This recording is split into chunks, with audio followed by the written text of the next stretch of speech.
Hello guys, कैसे हैं आप सब लोग। द बुक ऑफ एस्पर के एपिसोड 155 के साथ हाजिर हूं। तो लास्ट एपिसोड के एंड पे हमने देखा था मोटू जू फैन के सामने शो ऑफ करने की कोशिश करता है, लेकिन जू फैन उसे उसी की गेम में हरा देता है क्योंकि जू फैन तो एक जीनियस डेविल है। अब मोटू उसकी मिन्नतें कर रहा है कि प्लीज वो मान जाए। मोटू उसे कहता है प्लीज मान जाओ, तुम मेरे ब्रदर हो, अगर मैं हाली हाथ वापस जाता हूँ तो एम्परर मुझे मार डालेंगे। जू फैन उसे कहता है अच्छा ठीक है, मैं तुम्हारी बात मान लेता हूँ, चलो अब बताओ आगे क्या है, एसोटेरिक डिबेट क्या है और मुझे वहाँ पर क्या करना है। मोटू उसे कहता है चलो फिर ठीक है, मैं तुम्हें सच्ची सच्ची बताता हूँ। एसोटेरिक डिबेट एक ऐसा मार्शल आर्ट्स कंपटीशन है यहाँ पर एलीट क्लैंस नहीं जाते बल्कि 7 बड़ी फैमिलीज वाले, और साथ में जहाँ पर जितने भी क्लैंस हैं, जितने भी छोटी फैमिलीज वाले हैं, वो सारे बच्चे वहाँ पर हिस्सा ले सकते हैं। ये एक ऐसा कंपटीशन है जहाँ पर सभी लोग आपस में कम्पीट करते हैं ताकि अपनी पावर और डिग्निटी को बनाए रखें। वहाँ पर बहुत ज्यादा खून खराबा होता है क्योंकि 7 बड़ी फैमिलीज वाले हमेशा वहाँ पर सबसे ज्यादा आगे रहते हैं क्योंकि उनके यंग मास्टर्स बहुत ज्यादा पावरफुल होते हैं। वहाँ पर जितने भी क्लैंस आपस में फाइट करते हैं वो सारे एक ही झटके में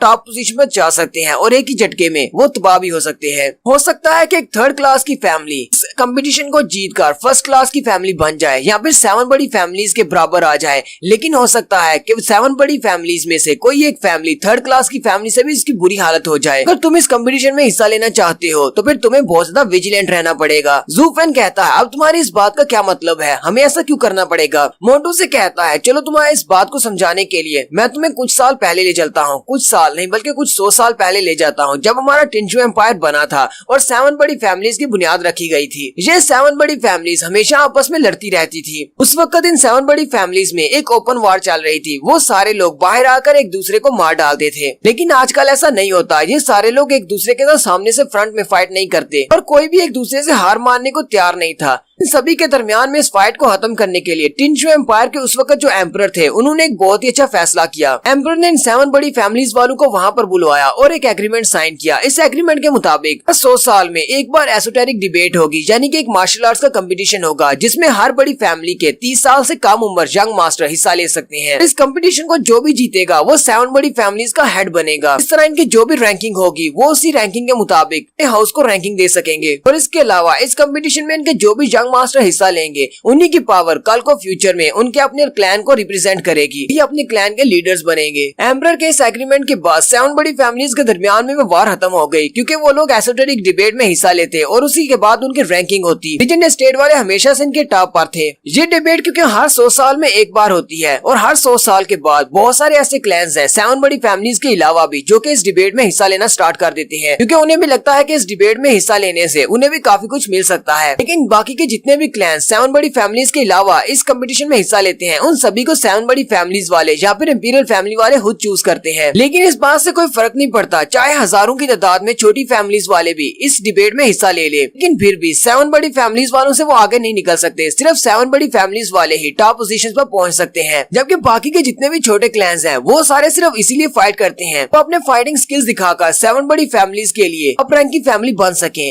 क्योंकि अगर 7 बड़ी फैमिलीज में से किसी बड़ी फैमिली ने उनके स्किल्स को देखा और उन्हें वो अच्छे लगे तो उन्हें अपनी फैमिली का हिस्सा बना लेते हैं। हर बार इस कंपटीशन में बहुत सारे लोग मारे जाते हैं। छोटे क्लैंस के लोग तो बस वहाँ पर मरने के लिए आते हैं क्योंकि कोई भी बड़े क्लैंस के यंग मास्टर्स का मुकाबला नहीं कर सकता। इसलिए छोटे क्लैंस को वैसे तो इस कंपटीशन में हिस्सा लेने का कोई फायदा नहीं होता, लेकिन फिर भी वो हर बार इस कंपटीशन में हिस्सा लेते हैं। 7 बड़ी फैमिलीज वाले आसानी से उन सभी को मार सकते हैं क्योंकि वो इतने ज्यादा स्ट्रॉन्ग नहीं होते। मोटू जू फैन से कहता है 7 बड़ी फैमिलीज वाले पिछले कई 100 सालों से इस एसोटेरिक डिबेट को जीतते आ रहे हैं और किसी भी छोटी फैमिली को आगे नहीं बढ़ने देते। इसी वजह से पूरे टिंजू एम्पायर में कभी भी पावर चेंज नहीं आ सका। जू फैन मोटू से कहता है तो तुम्हारे एम्परर मुझसे क्या चाहते हैं, क्या तुम्हारे एम्परर ये चाहते हैं कि मैं रीजन स्टेट वालों को हरा दूं। मोटू हंसना शुरू कर देता है और कहता है नहीं ऐसी बात नहीं है, एम्परर ऐसा नहीं चाहते और ना ही उन्हें लगता है कि तुम इसको हरा सकते हो क्योंकि रीजन स्टेट वाले पिछले कई 100 सालों से एसोटेरिक डिबेट को जीतते आ रहे हैं। तुम्हारे क्लैन तो बहुत ज्यादा छोटा और वीक है, तुम उनको नहीं हरा सकते। जैसे की ये बात तुम भी अच्छी तरह से जानती हो कि रीजन स्टेट वाले बाकी की 6 फैमिलीज को अपने साथ मिलाना चाहते हैं और उनके हेड बनकर उसके बाद इंपीरियल फैमिली को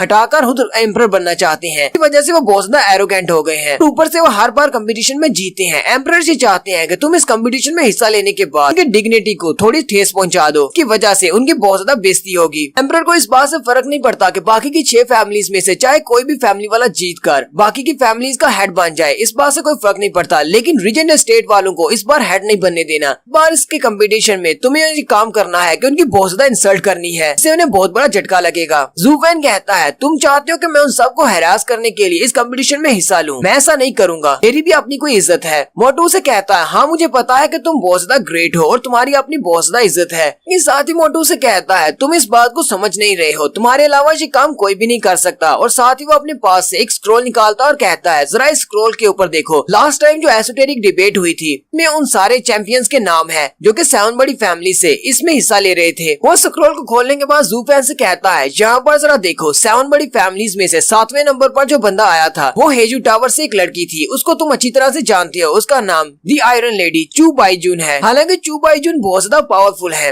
और 7 बड़ी फैमिली वाले हमेशा से उनकी बहुत ज्यादा इज्जत करते आए हैं क्योंकि उनकी पावर और उनकी हिम्मत बहुत ज्यादा है। लेकिन इस कंपटीशन में सिर्फ पावर और हिम्मत काफी नहीं बल्कि तुम्हारे टीममेट्स भी काफी ज्यादा पावरफुल होने चाहिए। 7 बड़ी फैमिलीज में से हेजू टावर वाले लोग हैं जिनकी पावर बहुत ज्यादा कम है, इसलिए वो 7th नंबर पर हैं। इस कंपटीशन को 7th नंबर पर जीतने की वजह से उन्हें 7th नंबर पर ही रखा जाता है और इसी वजह से उन्हें सबसे ज्यादा वीक फैमिली कहा जाता है। जू फैन लिस्ट को देख रहा होता है और कहता है तो इसका मतलब इस कंपटीशन में जीतने पर आप जो से नंबर पे आते हैं आपकी फैमिली या आपके क्लैन की पावर को भी उसी नंबर पर जांचा जाता है। जू फैन उस कंपटीशन में 6वें नाम को देखता है, उसमें छठा नाम कोहोई फॉरेस्ट के लिन रूफियान का होता है, जबकि 5वें नंबर पर जिन्हो मैंशन वालों का नाम होता है। जिन्हो मैंशन की तरफ से जीटियान के 8 एल्डर ने हिस्सा लिया था। जू फैन कहता है जिन्हो मैंशन वालों का नाम इस लिस्ट में 5वें नंबर पर है, इसका मतलब जिन्हो मैंशन वाले हाउसेस में 5वें नंबर पर पावरफुल फैमिली है। जबकि चौथे नंबर पर कियानलांग पवेलियन वालों का नाम होता है। कियानलांग पवेलियन की तरफ से 100 साल पहले मास्टर लॉन्ग ज्यू ने इस डिबेट में हिस्सा लिया था। और फिर तीसरे नंबर पर जोमिंग वैली वाले होते हैं और जोमिंग वैली की तरफ से 7th एल्डर ने हिस्सा लिया था। और दूसरे नंबर पर मेडिसन किंग फैमिली वाले होते हैं। मेडिसन किंग फैमिली से मेडिसन किंग मास्टर यैनसोंग ने हिस्सा लिया था और फर्स्ट पर तो डेफिनेटली रीजन स्टेट वाले ही होंगे। जू फैन लिस्ट को देखने के बाद कहता है हमारे जितने भी एलाइज हैं वो तीनों बड़ी फैमिलीज वाले